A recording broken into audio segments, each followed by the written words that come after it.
Hello and howdy. Welcome once again to Uncle Jeff's classroom. For those who are joining us for the first time, I'm Uncle Jeff, the teacher they just can't forget. And I will be negotiating this journey of learning English with you. There's a type of adjective that is used before nouns, and these are called articles. There are three such that must be clearly understood and used correctly. Today, we'll identify these articles and explain why they must be used at the particular times and before which words for proper expression. Of course, it is the focus of Uncle Jeff's classroom to promote the best possible way of expressing oneself.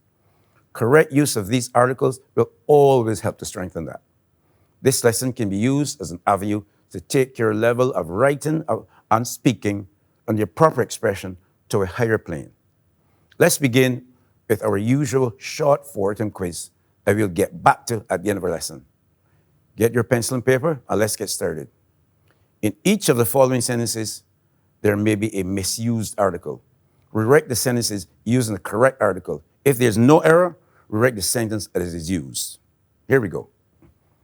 We visited an house that was built in the 18th century.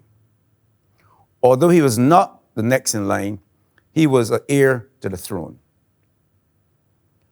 I was a student at a university in the Caribbean. It really was an unprecedented result. Now let's move on with our lesson on articles, with the understanding that we'll get back to those questions at the end of the lesson. There are two different types of articles in grammar. There's a definite article and also the indefinite article. The definite article is the, T-H-E, and it is used as an antecedent to refer to something or someone specific. This is used as an antecedent to countable or uncountable nouns, hence with singular or plural nouns.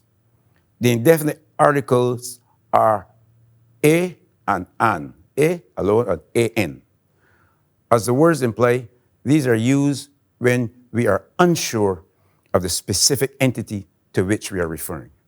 They're used as antecedents and refer to a singular, countable noun or pronoun. The use of the definite article is almost never problematic because it has such range to connect with so many different nouns. The indefinite article, however, often creates more difficulty. That will be our significant focus today. The rule of thumb is that the indefinite article a is generally used before words that begin with a consonant. The indefinite article an is generally used before words that begin with a vowel. While this may be the general rule, there are so many exceptions to that rule that makes the exception maybe even more important to understand than the rule itself. The first of these exceptions deals with pronunciation. The pronunciation of vowel or consonant that begin the word that is preceded by the indefinite article plays a significant part in creating exceptions. The indefinite article a is used before a word that begins with a vowel that is pronounced with the YU sound, YU sound. Example, a university, a YouTube selection, a Yuletide greeting. The indefinite article a is used before a word that begins with the letter O when it has a W sound. Exception, a one-way ticket, a one-in-a-lifetime event. The indefinite article a is also used before a word that begins with an express H.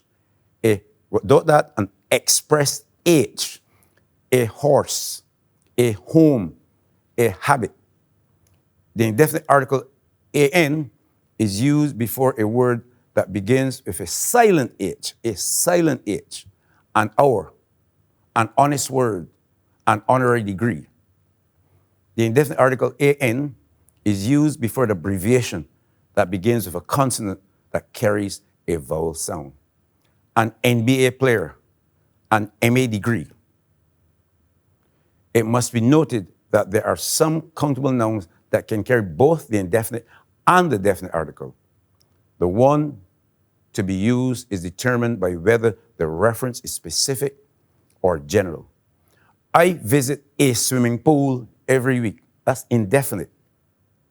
I am at the swimming pool. That's definite. My friend bought a radio yesterday, a radio, which is indefinite. I listen to the radio every day. That is definite. These must be learned and clearly understood. There are some words that do not carry either of the articles. These are mainly words that are names of places or what we refer to as proper nouns, like Bridgetown. You don't say a Bridgetown or the Bridgetown, just Bridgetown, or Harrison's Cave, or St. Lucia. There is also an exception here. These proper nouns carry the definite article if they're plural, like the Pitons, the Kaichor Falls, the United Nations. As can be seen, the exceptions are more defining than the general rule and should be learned and practiced. Please, there must be practice. Now let's get back to the quiz we gave at the beginning. These should be your correct answers. If you have them all, give yourself the normal tap on the shoulder. Your answers should be 1. We visited a house that was built in the 18th century. The express H must carry the article A. It's not a silent H, an express H. 2, although he was not the next in line, he was an heir to the throne. The silent H must carry the article AN, okay? The indefinite article AN. 3, I was a student at a university in the Caribbean. The vowel with the U sound must carry the article A. It really was an unprecedented result. The basic rule with the article A before the vowel is followed. Okay? The basic rule, the A before the vowel. A. I hope that this lesson was helpful to you, and I look forward to sharing many more with you. To ensure this, please click on the subscribe button so as to keep these lessons coming. I thank you and say goodbye for now from Uncle Jeff to you who spent the time here at Uncle Jeff's class with me. Until next time.